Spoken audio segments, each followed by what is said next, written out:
sí, el gran maestro es el que transmite vida. Y el que transmite no solamente vida, sino que transmite con su propia vida. O sea, un maestro puede ser una persona con mucha información, con mucha cultura, con mucho conocimiento y puede transmitir mucho conocimiento. Pero el buen maestro no solamente transmite buen conocimiento, el maestro bueno es el que transmite también vida, una forma de vida, ejemplo con su propia vida, como vimos la semana pasada también con respecto a Jesús, que vimos que Jesús enseñaba con autoridad, y esa autoridad estaba no solamente en lo que enseñaba, sino que estaba en su propio ejemplo. Vimos, por ejemplo, que los fariseos y los sacerdotes y los publicanos, bueno, publicanos no tanto, pero los fariseos enseñaban, pero después no vivían. Eran sepulcros empleados, eran personas que eran hipócritas, y eso el pueblo lo sabía. Y sin embargo, el gran, digamos, lo que Jesús añade a la enseñanza en su propia vida. Y él enseña lo que vive y vive lo que enseña. En Jesús no había contradicción, ningún tipo de contradicción. En nosotros sí lo hay, pero en Jesús no. Jesús enseñaba lo que vivía y vivía lo que enseñaba. En este aspecto Jesús es el gran maestro, el maestro por antonomasia, ¿no? Porque él hablaba con autoridad precisamente por eso, porque vivía lo que enseñaba. Y esto fue un poquito lo que vimos a grandes rasgos, lo que vimos la semana pasada, en cuanto vimos algunos ejemplos, vimos también, si os acordáis, vimos algunos de los maestros que nosotros nos han marcado, y vimos algunos ejemplos de personas que en la infancia, en la adolescencia, en la juventud o en la universidad, algún maestro, porque hay maestros que son de factos, hay maestros que lo hacen muy mal, y todos tendremos en nuestra memoria recuerdos de maestros que lo han hecho fatal y que a veces nos han impedido seguir adelante, ¿no? No es la primera vez que alguien deja los estudios por un mal maestro. Pero también pasa al contrario, gracias a Dios. Al contrario es que nos hemos encontrado con maestros que nos han ayudado, maestros que nos han impulsado, que han sacado lo mejor de nosotros, que han sabido cómo hacerlo. Y fue una de las cosas que estuvimos comentando la semana pasada. Una de las cosas que cuando vemos los evangelios, una de las cosas que vemos claramente es que los discípulos, en muchas ocasiones, no siempre, pero en muchas ocasiones cuando se acercaban a Jesús, le trataban como maestro, le hablaban como maestro. Mirad lo que dice en Juan, en Juan, capítulo 1, versículo 35 al 38. Juan, capítulo 1, versículo 35 al 38. Quien lo tenga lo puede leer. El siguiente día, otra vez estaba Juan, amigo de sus discípulos, y mirando a Jesús que andaba por allí, dijo: He aquí el Cordero de Dios. Le oyeron hablar los dos discípulos y siguieron a Jesús. Y volviéndose Jesús y viendo que le seguía, les dijo: ¿Qué buscáis? Ellos le dijeron: Rabí, que traducido es maestro, ¿dónde moras? Muy bien, mira que aquí le dicen a Jesús maestro, maestro. Ellos eran discípulos de Juan el Bautista, por lo tanto Juan el Bautista era su maestro también, pero aquí van siguiendo bienvenido Pepe, van siguiendo a Jesús y se acercan a Jesús y le llaman maestro. Lucas capítulo 5, versículo 1 al 5. Lucas capítulo 5, versículo 1 al 5. Aconteció que estando Jesús junto al lado de Jerusalén, el gentío se agolpaba sobre él para oír la palabra de Dios. Vio dos barcas que estaban cerca de la orilla del lago, y los pescadores, habiendo descendido de ella, lavaban sus redes. Y entrando en una de aquellas barcas, la cual era de Simón, le rogó que las apartase de tierra un poco, y sentándose enseñaba desde la barca a la multitud. Cuando terminó de hablar, dijo a Simón: boga mar adentro y echad vuestras redes para pescar. Respondiendo Simón le dijo: Maestro, toda la noche hemos estado trabajando y nada hemos pescado, mas en tu palabra echaré la red. Vieron como aquí Pedro le está hablando con Jesús y le dice maestro en esta obra, en esta pesca, bienvenido, en esta pesca que conocemos como la pesca milagrosa. Pedro se dirige también a Jesús como maestro. Y es interesante porque fijaros que aquí en este texto nos dice que estaba Jesús en el lago y la gente se agolpaba, se acercaba para oír la palabra de Dios. Para oír la palabra de Dios. No la palabra de fulanito, de Miguelito, sino la palabra de Dios. Y Jesús dice que enseñaba desde la barca a la multitud como maestro. Enseñaba desde la barca, que estaba enseñando a la multitud. Y Pedro se dirige a él como maestro. Del capítulo 8, también de Lucas, capítulo 8, versículo 45, lee.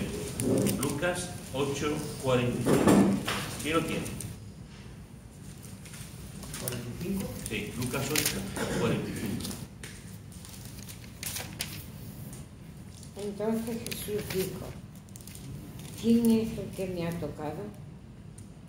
Y llegando todos, dijo Pedro y los que con él estaban, Maestro, la multitud te aprieta y oprime y dice, ¿quién es el que me ha tocado?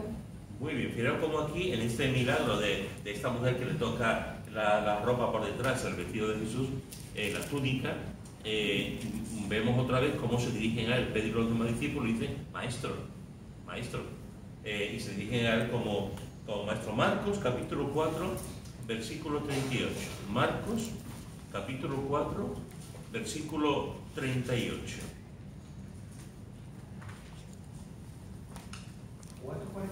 4:38. Ah, perdón.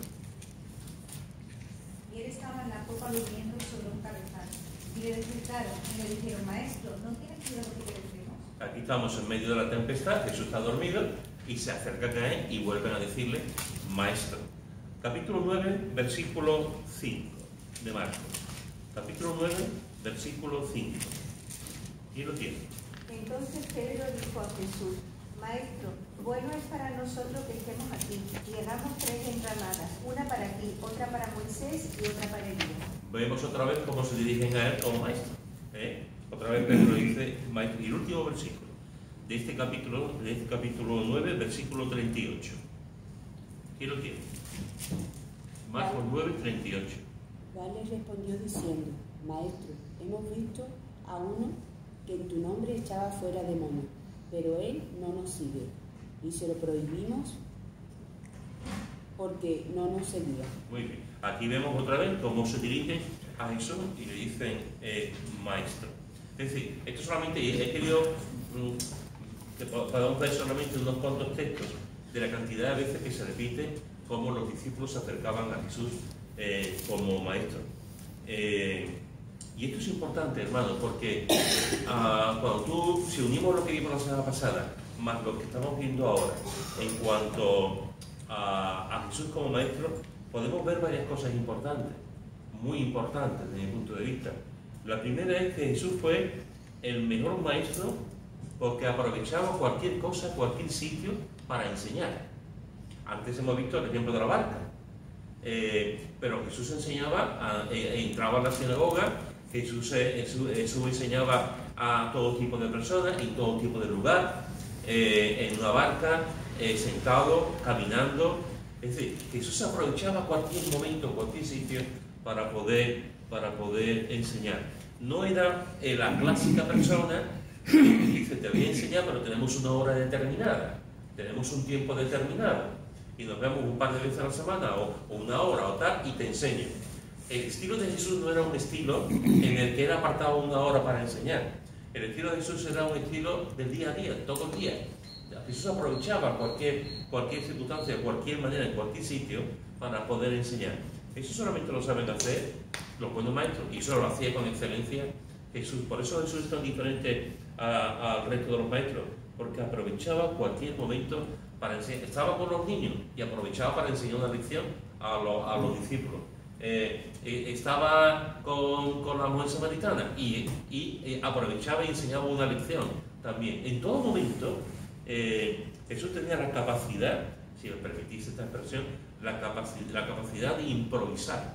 No todo el mundo tiene la capacidad de improvisar. ¿Por qué? Porque Jesús tenía esa capacidad innata, porque era Dios.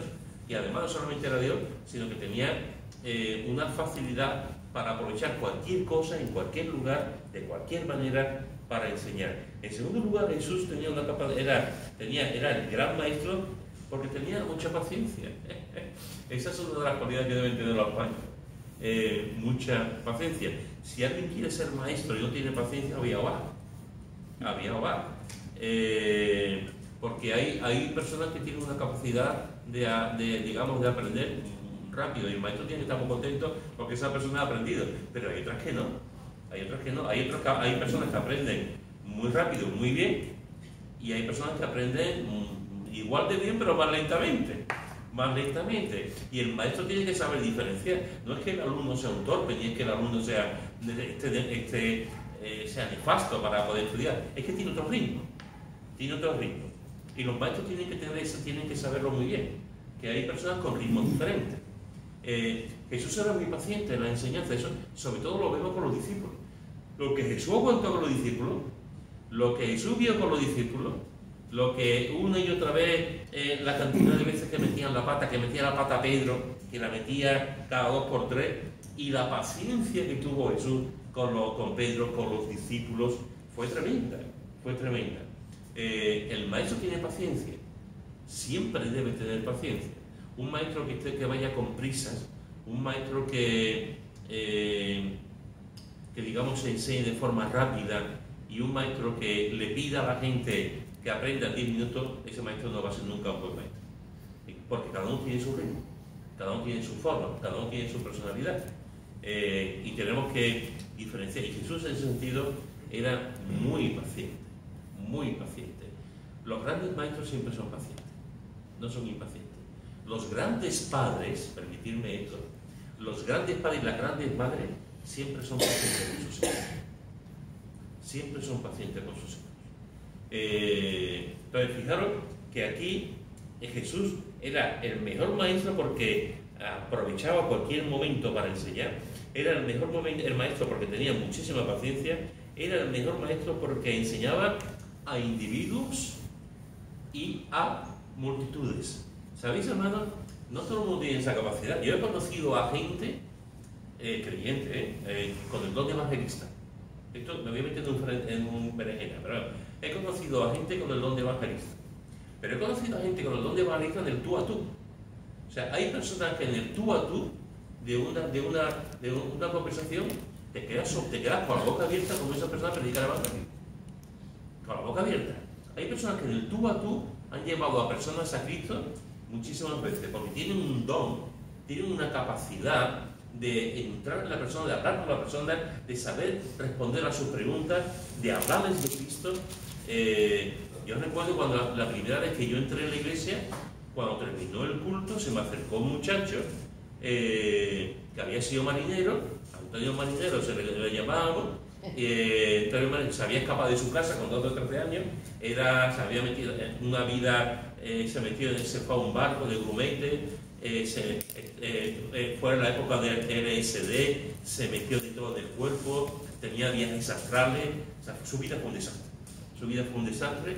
Y en el barco entró un muchacho convertido, creyente, y le regaló un Nuevo Testamento de los mediales. Este hombre ya tenía 20 y tantos años.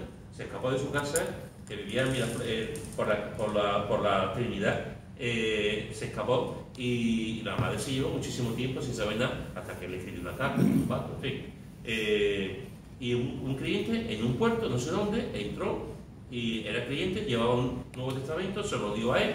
Este hombre estaba completamente perdido con la droga, había hecho polvo, estuvo 2 veces en el psiquiátrico, un hombre perdido completamente.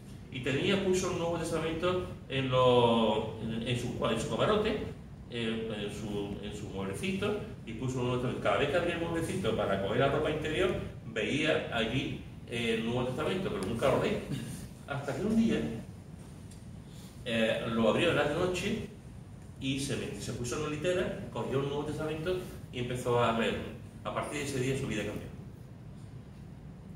Pues después decimos que no tenemos los milagros. A partir de ese día su vida cambió. Empezó a leer el Nuevo Testamento, de los leones, y al final, como sabéis, tienen una oración. Hizo esa oración y el Señor lo transformó. Vino a Sevilla, dejó su vida, dejó la droga, empezó a ir a la iglesia. En aquel momento empezó a ir a Baltasar Gracia, que era la iglesia donde estábamos, y en aquel momento era una iglesia de la Fiede. Empezó a ir allí, y la primera vez que yo fui a la iglesia estaba ya llevamos ya unos cuantos meses. Yo no sabía quién era, como tampoco sabía quién era nadie, que me llevó mi amigo Rafael, como dije hace 2 semanas. Pues cuando terminó el culto se me acerca y empezó a hablarme. Tenía una capacidad de convicción, tenía una capacidad, yo me estaba haciendo la boca abierta y decía, o sea, era una capacidad para hablar, pero hablar espiritualmente. Vamos, yo no me convertí en aquel momento, pues no sé por qué, me convertí a las 2 semanas, pero fue tremendo, como este hombre. Sin embargo, después hablaba en público y era el hombre más aburrido del mundo. He visto a gente que hablaban a nivel personal y tú dices, y ya alcanzaban a gente, a personas. Sin embargo, si una persona se ponía a predicar y era otra cosa. Te aburría como una otra, porque no tenía el don de la predicación. Sin embargo, a la hora de hablar con la gente, y hay gente que tienen el don de la predicación, que la gente se queda llorando y se ríen, y son personas que tienen un poder y un don tremendo, y a lo mejor hablando de tú a tú no llegan a nada, no tienen esa capacidad para hablar con la persona de tú a tú, ¿no? Con Jesús no. Jesús hablaba con personas individuales, solas, incluso de noche, y Jesús hablaba con las multitudes, como en el Sermón del Monte. A multitudes. Jesús tenía esa capacidad. Tenía la capacidad, no es lo mismo, hermanos, predicar y enseñar, no es lo mismo.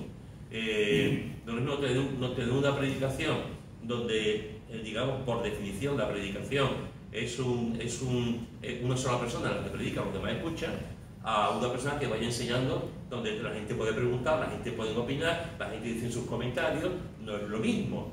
Jesús no, Jesús todo lo hacía bien y tenía esa capacidad para poder enseñar tanto a multitudes como a personas individualmente. Y Jesús enseñaba también, una cosa que a mí me sorprende de Jesús, es la capacidad que tenía de enseñar prácticamente.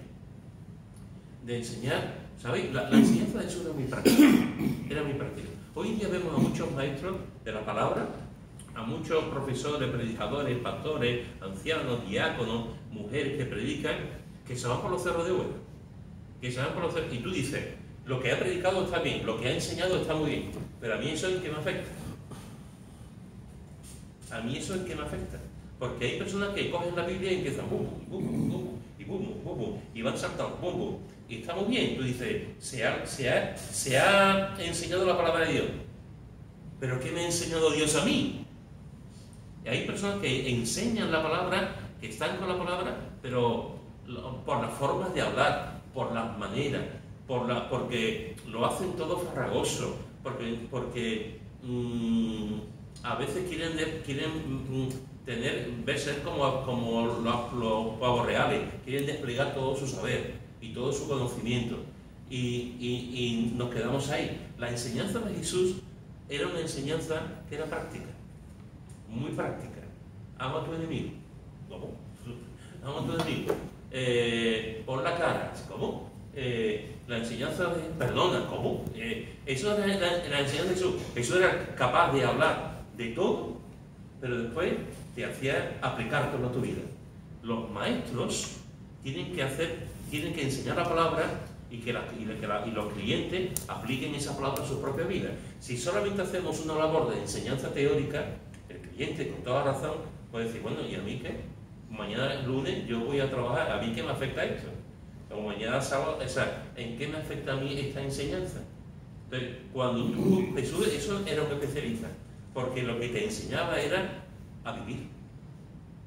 Yo recuerdo, no sé si mi mujer se acordará, yo no sé si lo he contado alguna vez, una de las cosas más bonitas que a mí me ha pasado, mira cómo han pasado cosas bonitas. El otro día, Charlie me decía, estábamos en el culto de oración el miércoles, estábamos en el culto de oración en Urrera y llevaba ya el tiempo de oración, y una de las cosas que dijo Pedro, tú llevas predicando casi 40 años. ¿Qué es lo más bonito de que las cosas que tú has predicado, ¿no? ¿Cómo te sientes cuando la gente son afectadas por la predicación? Me cogió de sopetón la de esto. Yo no me esperaba esta cuestión, ¿no? Y me hizo pensar y reflexionar. Después de tantos años predicando, yo puedo dar gracias a Dios porque he visto vidas cambiadas, he visto conversiones, he visto matrimonios unidos, he visto gente que han salido. O sea, Dios me ha predicado en multitud de iglesias, en multitud de campamentos, en muchos sitios, en muchos pueblos, en muchas ciudades. Dios me ha bendecido mucho. Pero una cosa que tenemos que tener presente cuando alguien está enseñando la palabra es que todo viene de Dios, que todo viene de Dios y que Dios es el que usa, que no somos nosotros. Y si vamos a ir enseñando, digamos, porque en el griego dice esto, porque en el hebreo dice lo otro, porque A.W. Pink dijo esto, porque Sheffer dijo lo otro, porque en la escuela los calvinistas dicen esto, porque la gente al final nos quedamos todos así. Nos quedamos todos así. ¿Quién es Sheffer? ¿Quién es Pink? O sea, nos quedamos así. Entonces, hay que hacer las cosas de forma que todo el mundo lo pueda entender. Y Jesús era un especialista en eso. Jesús era el que te decía, pero todo lo que estoy enseñando, vívelo. A la mujer adúltera me sorprende, me apasiona, como Jesús le dijo, vete, muy bien, pero no peques más. Vete, pero, o sea, es así. Jesús hacía las cosas, enseñaba las cosas de tal manera que la enseñanza la hacía práctica. A veces te encuentras con gente, yo he escuchado, hermanos, estudios, que tú dices, y a gente que han predicado, que un 10. Pero hijo mío, después no te sirve para nada. La persona se ha preparado, ha hecho, pero no te afecta. ¿Por qué? Porque se le olvida predicar que las personas vivimos, que no estamos en las nubes, La predicación no solamente tiene un contenido intelectual, que lo tiene. La enseñanza no solamente tiene, en la vida, en la iglesia me refiero, no tiene solamente un contenido intelectual, que lo tiene. Tiene un componente de vida. Y lo que yo estaba diciendo antes, de una cosa que me ha pasado, que me ha ocurrido más bonitas de mi vida, fue una experiencia con un hermano en Utrera, que dijo, me encanta venir los miércoles al estudio bíblico porque me hace ser mejor persona. ¿De acuerdo? Me encanta venir los miércoles al estudio bíblico porque me hace ser mejor persona. Cuando te dicen eso, te dicen, eso es lo que hace la palabra de Dios. La Escritura nos hace ser mejor persona, nos hace crecer, nos ayuda a nuestros problemas diarios, nos ayuda a la convivencia, nos ayuda como solamente Dios puede hacerlo.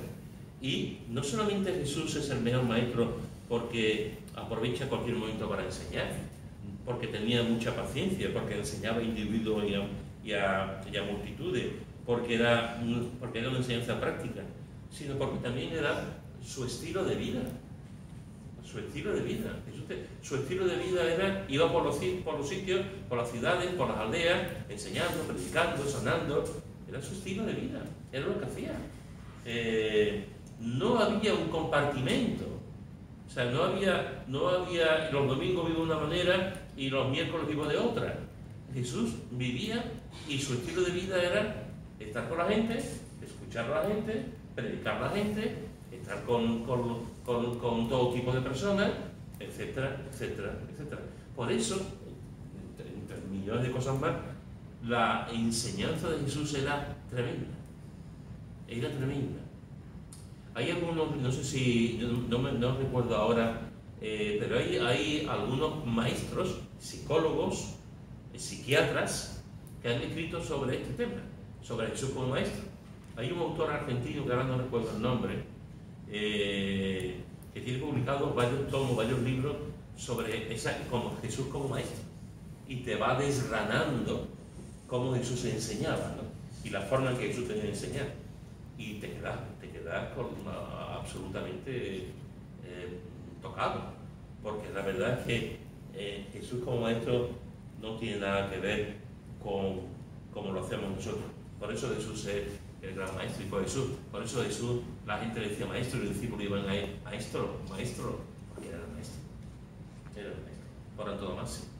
Pero fijaros, hermanos, que Jesús no solamente fue hemos visto estas cosas como maestro, sino Jesús, a la hora de enseñar, Jesús tenía una creatividad, una manera de hacer las cosas impresionante a la hora de ser.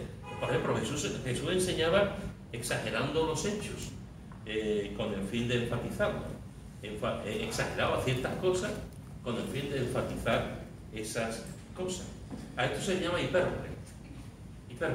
La hipérbole es la exageración de un hecho.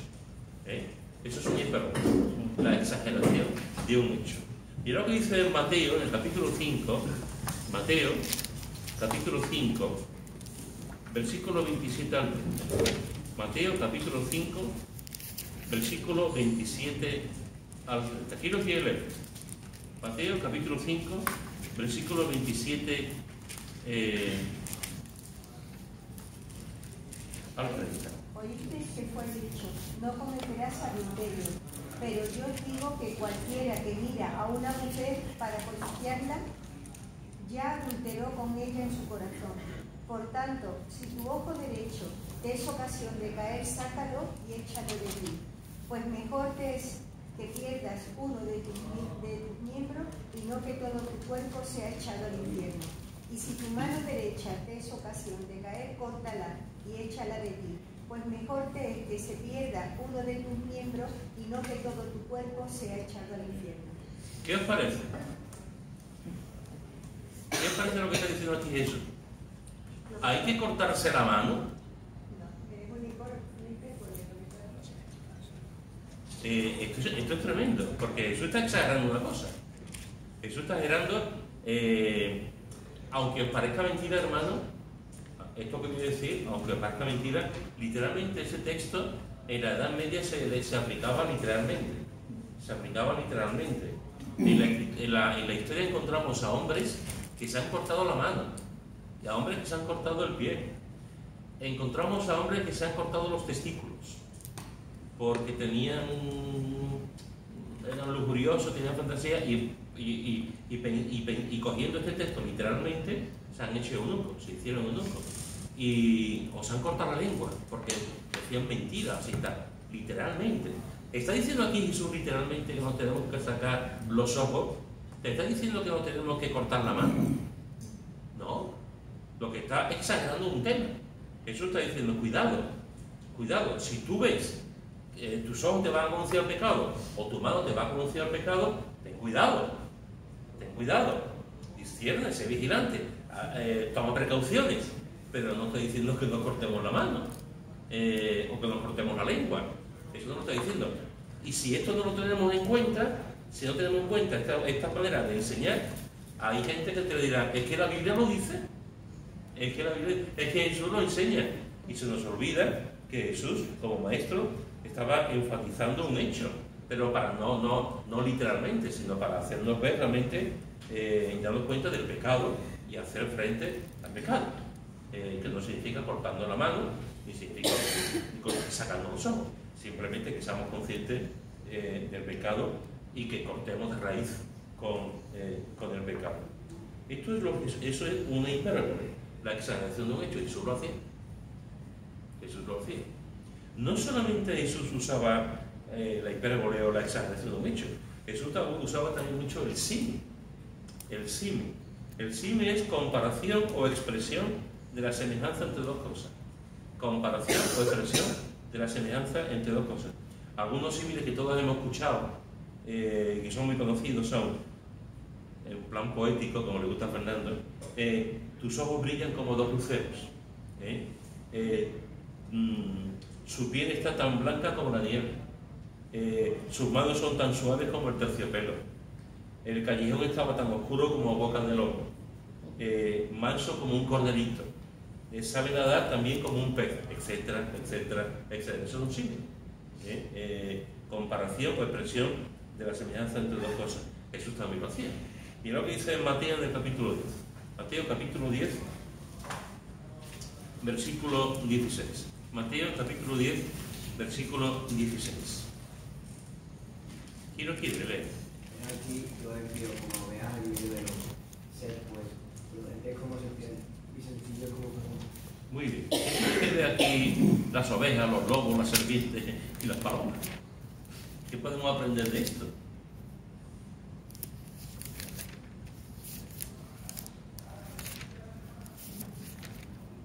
Jesús está usando aquí un sí. Eso es. Aquí está usando los judíos, hermanos y hermanas, los judíos y cualquier sociedad, conocían la mansedumbre de las ovejas y la ferocidad de los lobos. Los judíos sabían lo que eran, sobre todo lo que eran los pastores, la gente que estaba con las ovejas, sabían cómo eran las ovejas. Y también sabían cómo eran los lobos. Por eso los pastores, cuando estaban en la noche con las ovejas, el pastor se ponía en la puerta, era la puerta, literalmente se acostaba por el sitio donde las ovejas podían salir.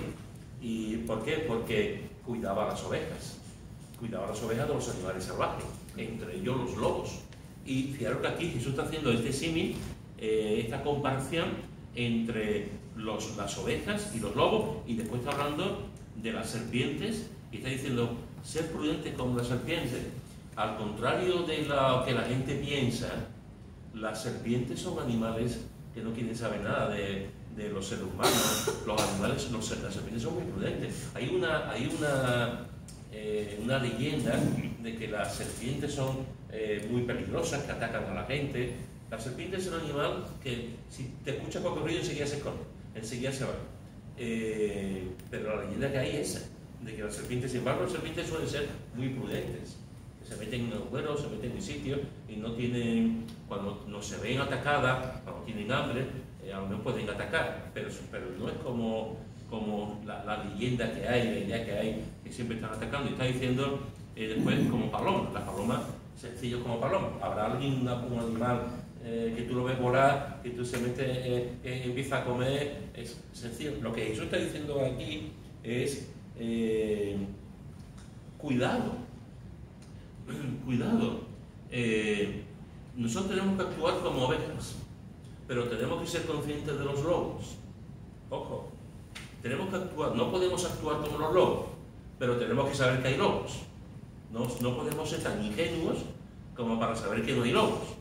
Y a los lobos nosotros no vamos a ser igual que lobos, pero tenemos que tener otra manera de defendernos de los lobos y que no nos hagan daño los lobos. Y de la misma forma, ahí tenemos que ser prudentes con la gente mala, tenemos que ser también prudentes. Y tenemos que vivir de una forma sencilla también, como palomas, delante de la gente que es mala. El creyente no puede decir, o sea, el creyente que diga, en este mundo no hay maldad, a ese creyente le faltan no un tornillo, le faltan 40 tornillos. El mundo está lleno de maldad. Los creyentes no podemos actuar como lobos, pero sí tenemos que saber que hay lobos. Y sí tenemos que decir, este es un lobo, y yo no voy a actuar como él, no voy a hacer la misma arma que él, pero tú ahí, yo aquí, y te voy a vigilar, te voy a controlar. Yo no te voy a permitir que me ataques y me muerdas, o ataques a mi familia, o me hagas daño. Eso es lo que dice Jesús. Cuidado, que a veces parece, permitidme esta expresión, ¿cuántas veces los padres sobre todo cuando los niños eran pequeñitos, ya tiene el karate negro, ya el cinturón negro, pero ¿cuántas veces de nuestros hijos desde pequeñitos, cuando han venido y nos han dicho, papá, en el cole me han pegado? ¿Cuántas veces los padres le habremos dicho a los hijos, bueno, no te preocupes, tú no pegues, hijo, tú no levantes la mano, tú deja que te peguen, aunque te salga la sangre por ahí, tú no pegues. Con la mejor voluntad,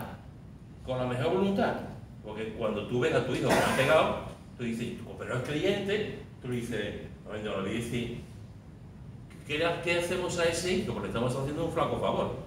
Le estamos haciendo, primero va contra su naturaleza, porque el niño se quiere defender. Y una cosa es que nuestros hijos se metan en pelea y busquen la pelea y sean gente mala, Y otra cosa es que nuestros hijos se defiendan. Que nuestros hijos se defiendan. Y si hay el clásico peleón de la clase, que se está... Tú tienes que defenderte. Y el padre tiene que decir, mira, yo no quiero que te metan a pelear. Tú hablas con el profesor, hablas con el jefe de estudio. Si hace falta, yo voy y hablo con los maestros. Pero si no tienes más remedio, te tienes que defender. Te tienes que defender. Y yo he visto a padres que le han dicho, tú no, igual que a mujeres. Me revienta en el Día de la Mujer que estamos hoy, el Día de la Mujer Trabajadora. Bienvenido a todas las mujeres trabajadoras, que aquí están todas, porque las que trabajan en casa también están trabajando. Me revienta cuando a veces escucha, es que mi marido me pega. Bueno, hija, no vamos a ir. Tu marido te pega, pero tú estás casada, aguanta. Pero es que mi marido me pega. No, tú aguantas. ¿Cuántas veces habrás dicho eso? ¿Cuántas mujeres han ido al hospital? ¿Y cuántas mujeres han sido muertas, asesinadas porque su marido le pegaba? Y no, tú estás casada, tienes que aguantar, no importa. No, ¿cómo que no? ¿Cómo que no importa? Si tu marido te pega, tú tienes que defenderte. Y si tu marido te pega, tú tienes que irte. Porque está en juego tu vida. Está en juego tu vida. Tú no vas con un cuchillo a matar a tu marido, pero te tienes que ir. O poner una demanda, pero no te puedes quedar ahí. Pégame, por favor. Aguanta, sí, porque es que la iglesia me lo dice, es que el cura me lo ha dicho, es que fulanito me lo ha dicho. ¿Cómo que? Es que el pastor me lo ha dicho. Por favor. El primero que quiere que tú vivas es Jesús, es el Señor. Por lo tanto, fijaros, hermano, que una de las cosas que eso también no solamente enseñaba con hipérbole, sino también enseñaba con símil, expresando la semejanza entre dos cosas como esto que hemos visto.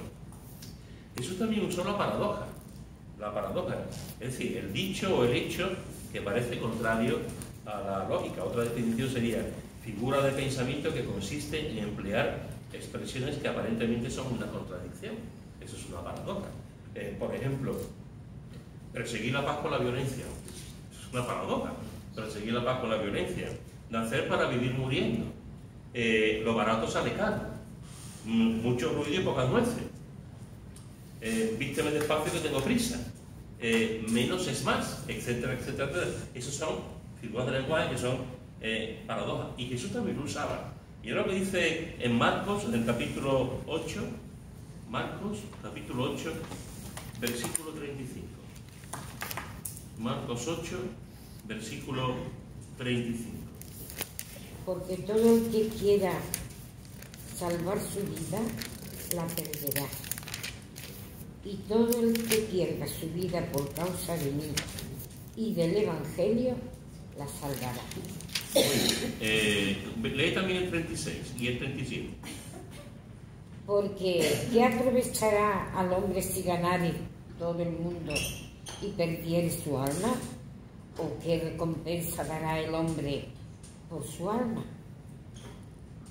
Porque el que se avergonzare de mí y de mis palabras en esta generación adúltera y pecadora, el Hijo del Hombre se avergonzará también de él, cuando venga en la gloria de su Padre con los santos ángeles. Muy bien. Fijaros, hermanos, que Jesús está diciendo aquí una paradoja. Jesús está diciendo en el versículo 35, todo el que quiera salvar su vida la perderá. Dice, ¿cómo? ¿Cómo? El que quiera salvar su vida la perderá. Y después dice, y todo el que pierda su vida por causa de mí y del Evangelio, la salvará. Y te queda un poco descuadrado. Entonces dice, ¿esto cómo es? Y Jesús, como maestro, está usando una contradicción para enseñar una verdad. Aparentemente es una contradicción. ¿Cuándo es más libre el creyente?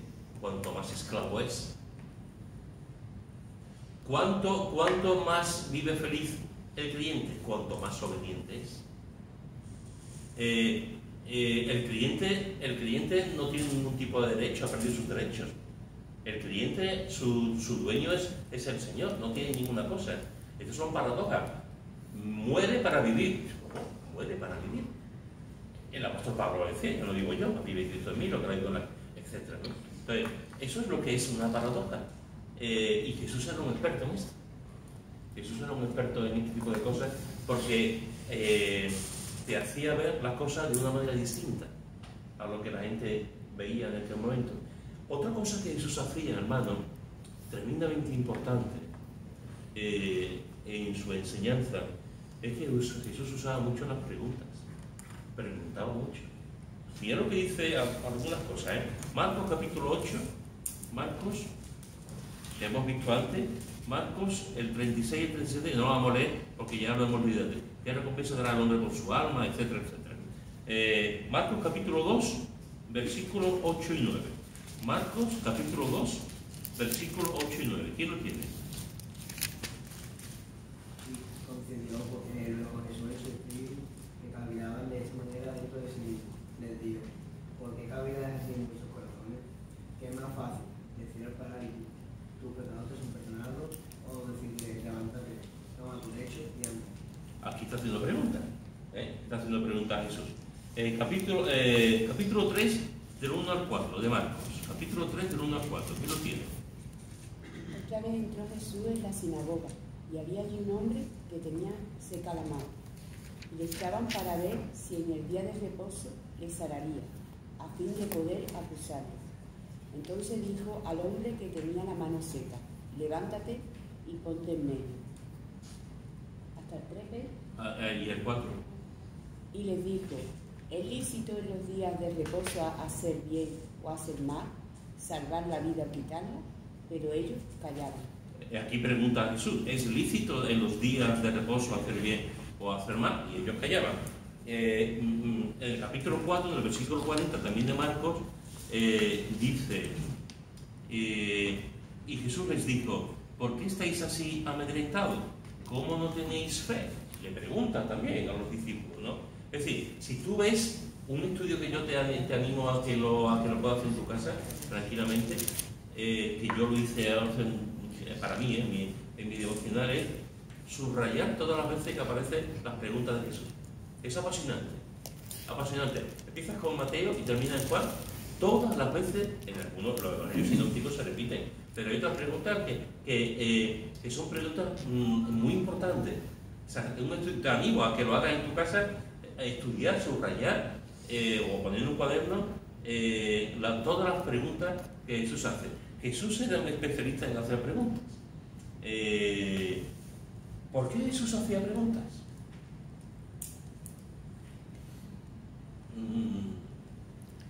¿Qué significa hacer preguntas? Para que le contestara a la gente. Para que le contestara a la gente. Muy bien. Claro, que la pregunta te hace pensar. Para saber qué contestaba. Para saber qué contestaba. Las preguntas te hacen pensar. Las preguntas te hacen pensar, efectivamente.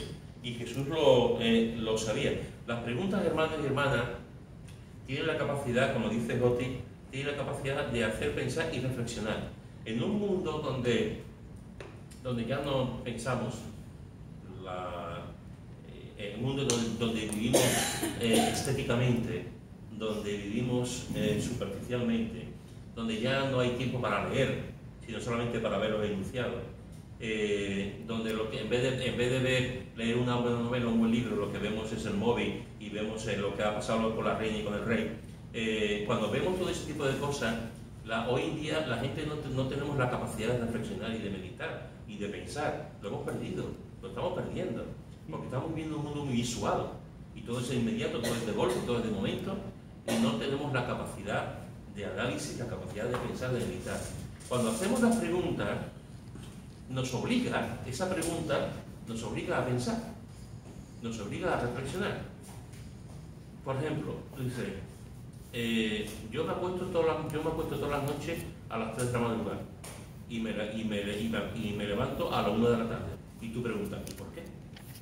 ¿Por qué tú te acuestas toda la noche a las 3 de la madrugada y no te acuestas a las 12, a las 11:30, a las 11, a las 8:30, a la hora que... ¿Por qué te acuestas? Y te ayuda a reflexionar. A lo mejor resulta que hay un desorden interior. Normalmente la gente que se acuesta tan tarde, si no están trabajando, es porque hay un desorden interior. Porque hay una anarquía a la hora o no tiene ningún tipo de responsabilidad, etcétera, etcétera. Entonces, eso nos ayuda a pensar. Nos ayuda a pensar. oye, pues yo tengo que cambiar un poco en esto, porque esto no es algo normal.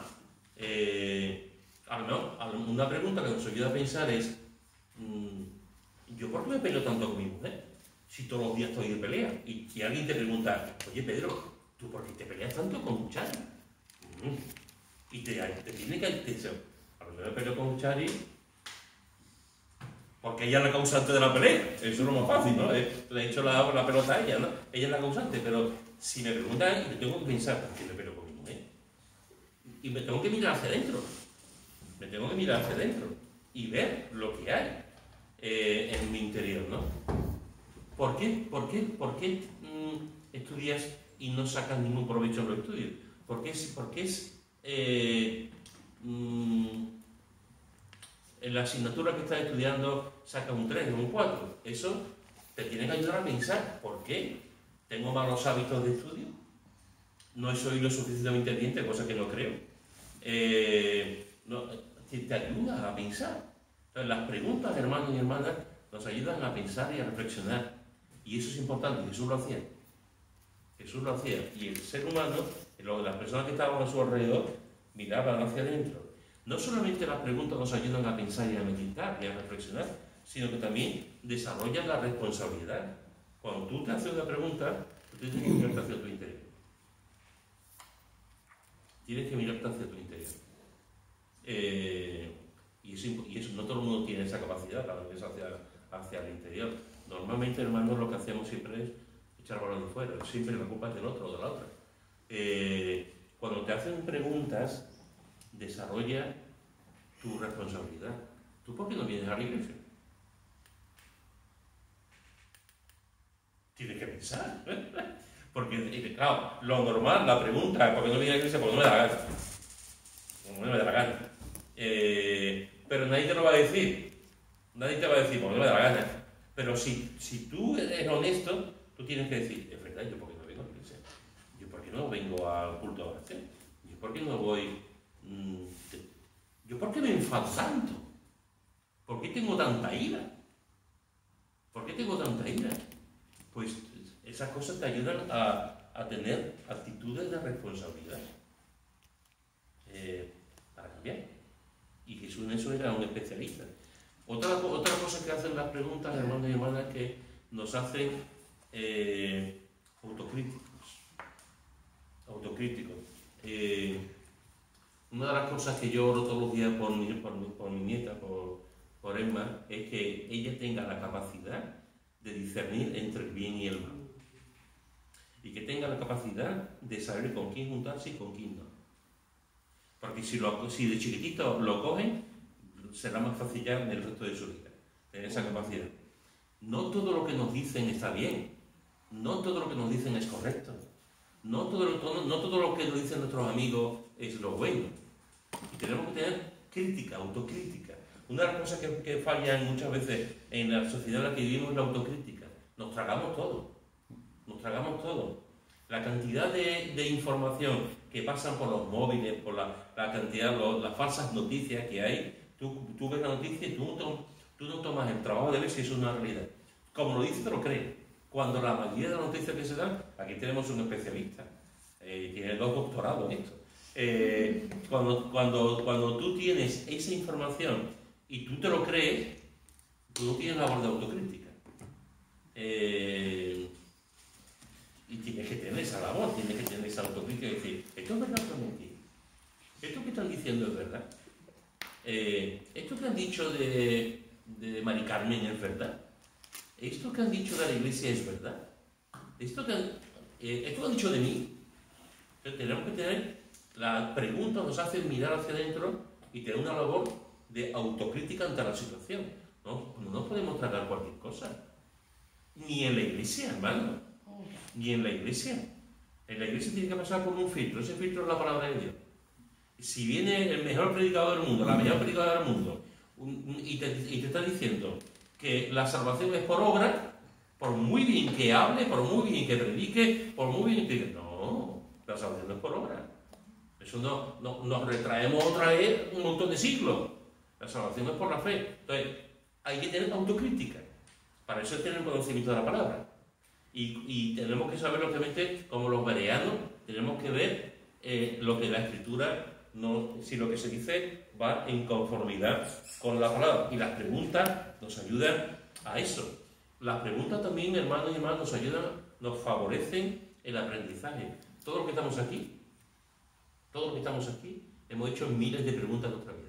A mí me decía la tonta porque preguntaba mucho. Todos los que estamos aquí, y seguiremos haciendo preguntas.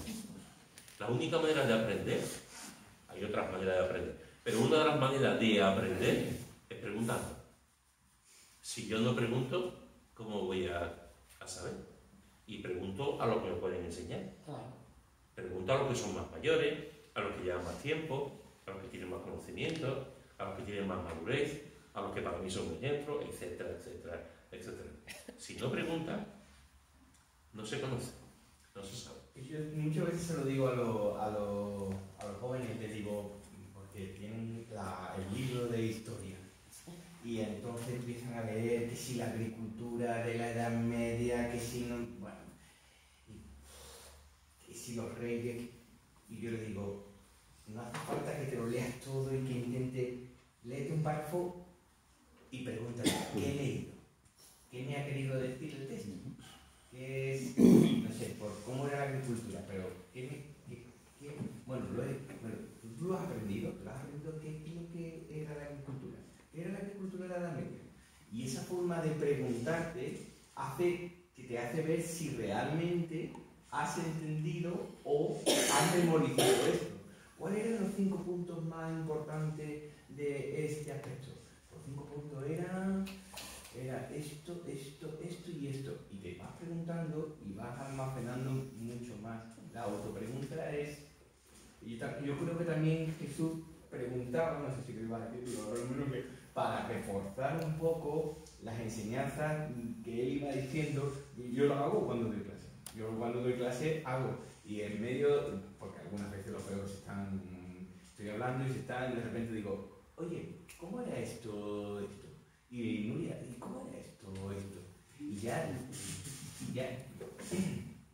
no sé, se mantiene un poco y te hace refrescar y te hace...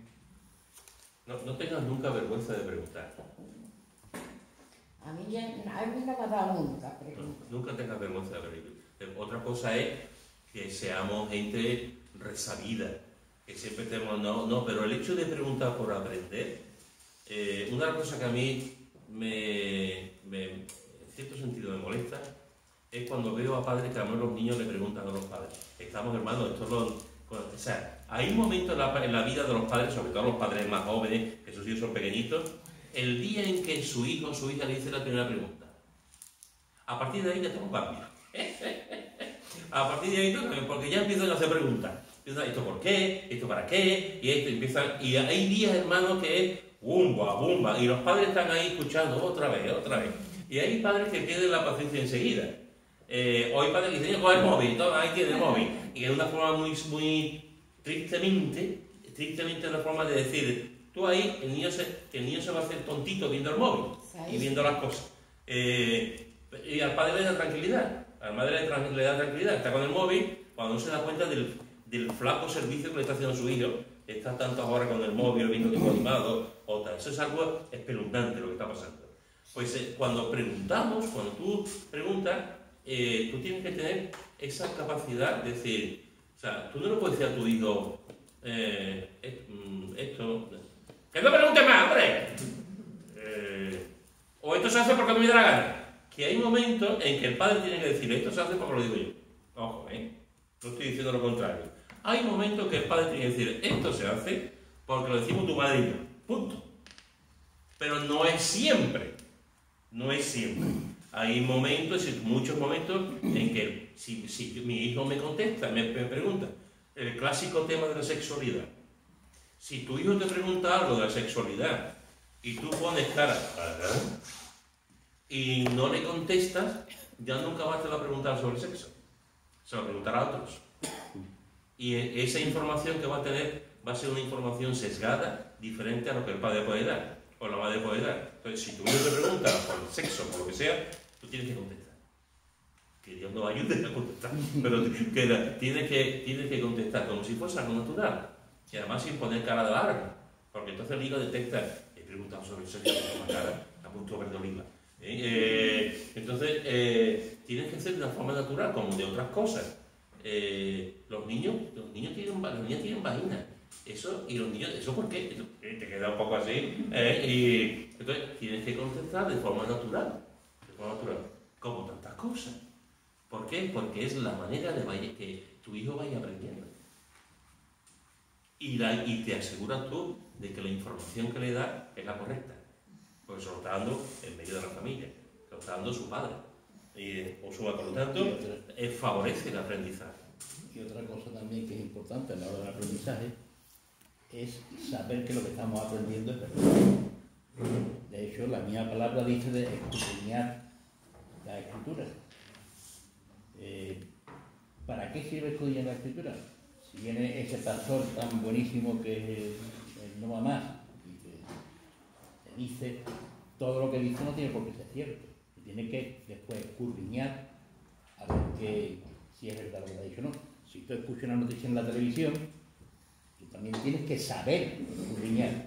¿Y cómo se sabe escudriñar? Pues, por ejemplo, lo que tú estabas comentando antes de la agricultura en el medievo.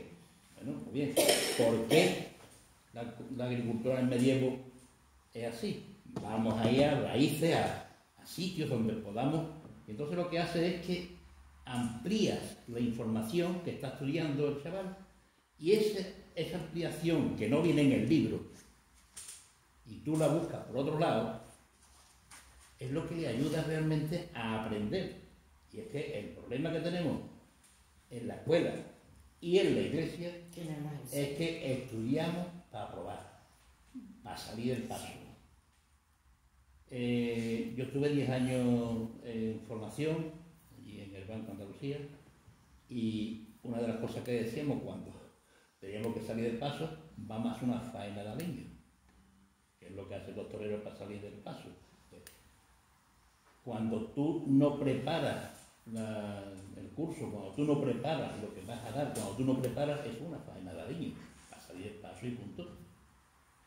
Queda medianamente bien y aquí hemos pasado. Se trata. No se puede estudiar para aprobar. Hombre, hay que aprobar, por supuesto. Pero si tú estudias para aprender, lo normal es que aprendas. Si tú empiezas a buscar por donde tienes que buscar, por los sitios que tienes que buscar, para escudriñar, sea las escrituras, sea los estudios, sea lo que sea, es la mejor forma de aprender. Esa es la mejor forma de aprender. Y la mejor forma de que no te engañes. Por eso voy también a las noticias que salen en la televisión, en la prensa, en la radio, donde sea. Escudriñar. Una de las cosas que sobre todo los que enseñan lo saben perfectamente, cuando más se aprende es cuando se enseña. Cuando más, porque tienes que prepararte. Claro. Tienes que prepararte. Estoy seguro que cuando Mari Carmen da un estudio, Nuria, Raquel, cualquiera de nosotros, Fernando, da un estudio o una clase como Joti lo hace, el que más aprende es el que yo soy el que más aprende. ¿Por qué? Porque necesito tiempo, tengo horas para estudiar. Entonces, ¿escucho y aprendo? Claro, pero se aprende más. Y en todas las facetas de la vida pasa igual, En todas las facetas de la vida. Cuando tú te metes, cuando tú te inmiscuyes, aprendes más. Hay una frase, y con esto voy a terminar, una frase de un escritor inglés, de Rudyard Kipling, que dice, esta es una frase interesante, dice, conservo 6 honestos servidores que me enseñan todo lo que sé. Sus nombres son ¿qué?, ¿cuándo?, ¿por qué?, ¿cómo?, ¿dónde? ¿Y quién? La regla de las 6 W. Eso es. Conservo 6 honestos servidores que me enseñan todo lo que sé. Sus nombres son ¿qué?, ¿cuándo?, ¿por qué?, ¿cómo?, ¿dónde? ¿Y quién? Que por cierto nos puede servir nuestro estudio bíblico también a la hora de estudiar las escrituras. Así que fijaros, hermanos y hermanas, que hoy hemos visto siguiendo con el tema de que Jesús como maestro, que hemos visto que Jesús fue el mejor maestro de todos los tiempos. Hemos visto algunas razones de las muchas que hay. Hemos visto que Jesús, una de las cosas que hacía también era la manera como enseñaba. Hemos visto que Jesús usaba la hipérbole, la exageración de un hecho, que Jesús usaba el símil, la comparación o expresión de la semejanza entre dos cosas, que Jesús también usaba la paradoja, dicho o hecho que parece contrario a la lógica, y que Jesús usó mucho las preguntas, porque hacía pensar, meditar, reflexionar a las personas y enfatizaba lo que él quería enseñar. Como veis, me he quedado corto, porque por ejemplo podemos hablar de las parábolas, pero las parábolas es una cosa que sabemos un poquito más. Jesús usaba muchísimas parábolas. El 35% de la enseñanza de Jesús, 35%, tiene que ver con las parábolas. ¿Bien? Tiene que ver con las parábolas.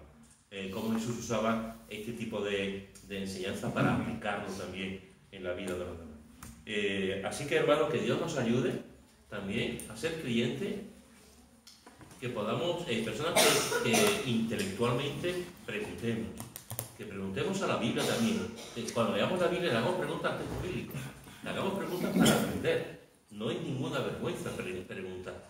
Las personas sabias preguntan, los insensatos nunca preguntarán, porque tienen demasiado orgullo. Pero las personas sensatas, las personas humildes, sabias, preguntarán para aprender. Preguntarán para aprender.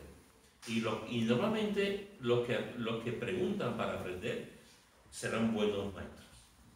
Serán buenos maestros. Y no ha habido nadie en este mundo que sea maestro de tal relevancia, de tal importancia como Jesús. Por eso no me extraña que todo el mundo diga maestro, maestro, maestro, porque no hay nadie que haya enseñado como